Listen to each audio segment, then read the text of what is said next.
Alright, I just opened up the trunk.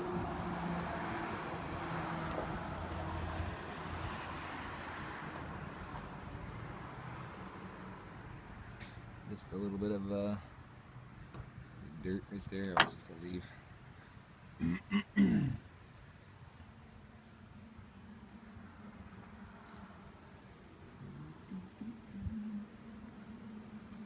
A little light cracking right there. You can see that. Trunk is in pretty good shape. Just pulled the carpeting up. You can see there's just a little bit of old rust here, but not much. It's just little surface stuff. I think it's the same way on this side. I do believe it's been sitting outside for a little bit, and there's a little bit of condensation here, so it almost looks like there's a drip of water coming down from maybe the seam here. So it does have the light, all that stuff works. All the trunk is clean. Shut that. Bottom of bumper, it's a little bit of rust there. Got some old plates on it from 1963 as well. They can go with it if you want them. Anyways, all the rest of the chrome is pretty decent. Try and back up and scroll down the body. There's little, oh, I guess that's a piece of stuff. I thought that was a chip, but the white paint's pretty good. It could use a good buff job. These little emblems are pretty good still. The bottom of the fenders are still good. Wheel wells, tubs. The hubcap, you can see there's a little bit of the old black here, but little paint chips. Like I said, this thing wasn't restored 100%, but it was, you know, they gone through it, but everything else is pretty well original. I got a little turning deal to turn the battery on here, so I just powered it up, but I haven't started it yet. And I don't know if this will zoom in here, but there is the number right there underneath, from right here to here, for the Monaco that matches the tag. Well, the grill's pretty straight. Could use some cleaning.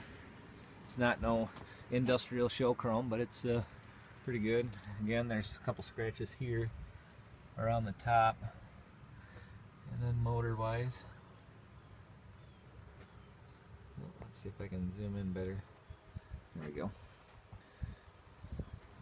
The air, I don't know if it works or not. The pump's on there and it's free.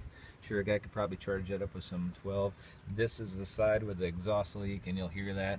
And I haven't fired this thing up for, it's probably been at least maybe two weeks or so. So you'll see how it starts with the cold start of this sitting around in the hood.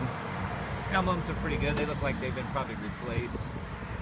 And possibly this. There's a couple little chips here. A rock chip there.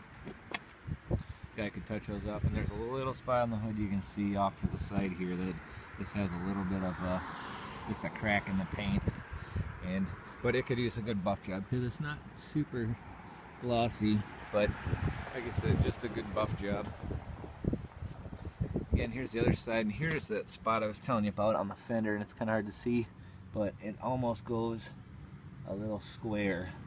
It's like they put maybe a little patch in right there. And if you get up back further, you can kind of see it a little bit better on the vehicle. And then there's just a small little bubble here. Otherwise, underneath, I'll try and do an underneath shot as well. I'll show you this other side. I don't know if I'll be able to or not, or what it'll look like. If not, maybe I'll pull it in the shop and put it up. I got a hoist, I can put it on for you. The vinyl top is all real nice. There's just a spot up here. It's got a little bit of bubble on it underneath of it, but other than that, the top is pretty well awesome. Chrome, it's all good around the back window. The inside, here is the tag. I will just stop here and try and zoom in on that. There you go.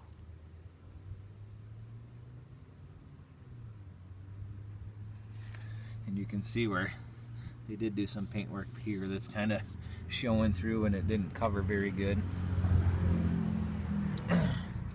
Inside the kick panels, like I told you, the seats, I got this a seat cover on here for the time being, but it's got that going on, so it'll need seat covers. The other side's not as bad. It's got that little rip there.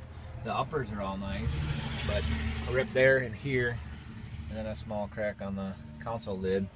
Back seat is pretty well nice. All the way through. I think there is a little, it's got power windows and all that. There's a little blister that a guy could probably glue down right here. Being original, but you could probably stick all that down and not worry about it. I wouldn't worry about doing the back seat. Headliner. There is a little, couple small holes from people's fingers. One there, and another puncture. So there's like 3 right there. A little guy up in center, and then one in the back. And then we'll go and try and start this thing real quick.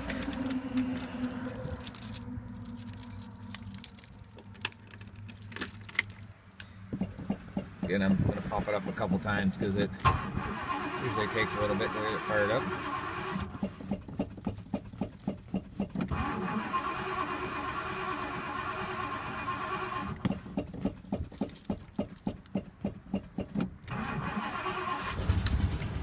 And boom, she took off. And that's about 2 weeks. It's a little cold out here this morning. I said about 2 weeks. You can kind of hear that ticking, which is the exhaust. Once it warms up, it calms down a little bit. Radio, we'll turn that on, let that warm up. Oh, that was quick. It does have the AM FM, which is awesome. There's the AC. You said that there was possibly a nameplate underneath this tag, which there's not, but that's the tag, and that goes straight down like that.